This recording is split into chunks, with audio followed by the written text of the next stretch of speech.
بات کرتا جاؤں میرے لاجواب نبی کے غلاموں، آج کے دور میں یہ تقاضا بنتا ہے کہ ہر مجلس، ہر محفل، ہر مجلس میں ختم نبوت کا بیان کیا جائے اور تاجدار ختم نبوت کے نعرے لگائے جائیں۔ تاجدار ختم نبوت زندہ باد، تاجدار ختم نبوت زندہ باد، زندہ باد۔ اس نعرے کو اپنی مجلس کی، محافل اہل سنت کی زینت بنائیں، کیونکہ یہ نعرہ ہی ہے جو قادیانیوں کو آگ لگانے کے لیے کافی ہے۔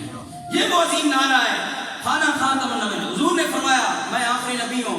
اب حضور کے فرمانے کے بعد کوئی بات رہ جاتی ہے، کوئی شک رہ جاتا ہے، تو پھر بندہ قادیانیوں سے دلیلیں کیوں مانگے؟ پھر کوئی ختم نبوت کا دعوے دار ہو تو اس سے بندہ دلائل کیوں طلب کرے؟ جب حضور نے فرما دیا کہ میں آخری نبی ہوں، اور امام حنیفہ رحمہ فرماتے ہیں کہ جو ختم نبوت کے منکروں سے دلیل طلب کرتا ہے وہ بھی کافر ہو جاتا ہے۔ کیوں؟ کیونکہ نبی نے فرما دیا، قرآن سے ثابت ہو گیا کہ نبی کے بعد اب کوئی نبی نہیں ہمارے نبی کے بعد، تو پھر کیا دلیل رہ جاتی ہے پیچھے؟ پھر کون سی کمی رہ جاتی ہے دلال کی دنیا میں؟ کون سا نقص رہ گیا کہ ہم پھر بھی دلال طلب کریں؟ اور میں یہاں اپنی طرف سے بات کرتا چلوں کہ میں کہتا ہوں اپنی ذمہ داری پر کہ جو حضور کی ختم نبوت کا انکار حضور سے لے کر قیامت تک جس نے کیا، جو کر رہا یا کرے گا، وہ انسان کا پتر ہی نہیں ہے۔ یہ میرا فکر ہے، وہ انسان ہی نہیں ہے۔ کوئی کہے گا کہ مولوی صاحب انسان تو ہے نا، رب نے بنایا، میں کہتا ہوں انسان ہی نہیں ہے۔ کیوں؟ اس کا ذکر بھی رب نے قرآن میں فرمایا ہے۔ بولو میں دلیل دوں گا نا بھائی، بولو نا سبحان اللہ۔ آپ بھی پریشان ہوتے ہیں، قرآن کا نام لیا کہ دلیل بھی میں دوں گا۔ اللہ نے فرمایا وما ارسلناک الا کافۃ للناس۔ اللہ نے نبی کریم علیہ السلام کی رسالت کے بارے میں فرمایا نبی ہم نے تمام انسانوں کی طرف تمہیں اپنا رسول بنا کر بھیجا ہے۔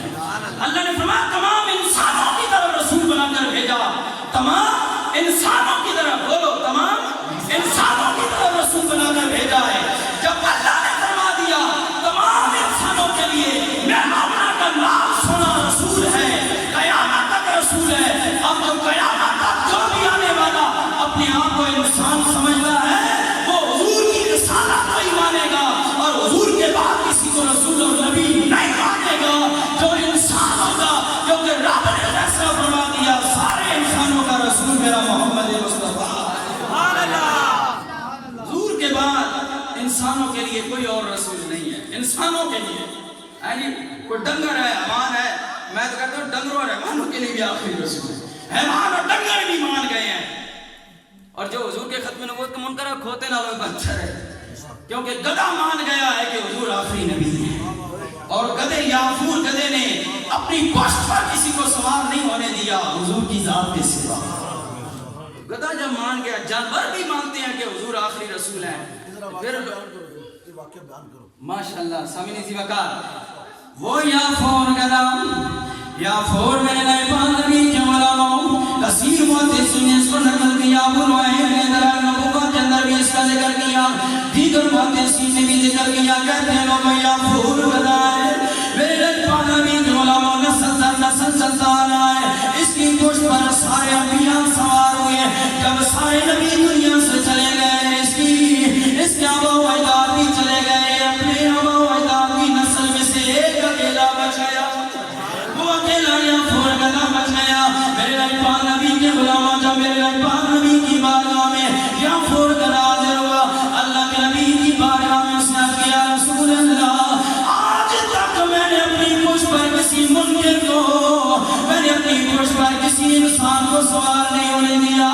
میرے ربان نبی کریم کے غلاموں یافور گدھا ہے، اس نے ساری زندگی سوار نہیں ہونے دیا، اور جو بھی سوار ہوتا تھا اسے کوشش کرتا تھا اسے گرا کے رکھ دیتا تھا، کبھی بھی اپنی پشت پر کسی کو بیٹھنے نہیں دیا۔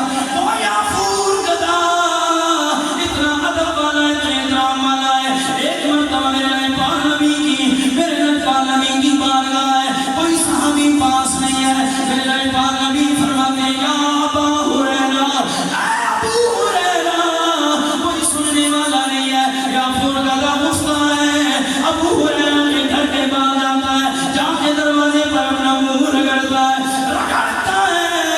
صحابی رسول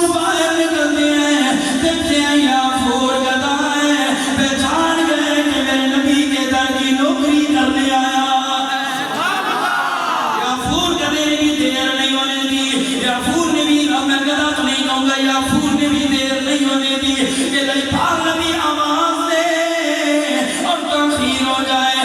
ارے اتنا ادب اور احترام تو رب نے جانوروں بھی عطا کیا ہے. اتنی محبت رسول تو جانوروں میں بھی ہے. جو انسان ہو کر نبی کی ختم نبوت کا منکر ہو وہ انسان ہی نہیں ہے.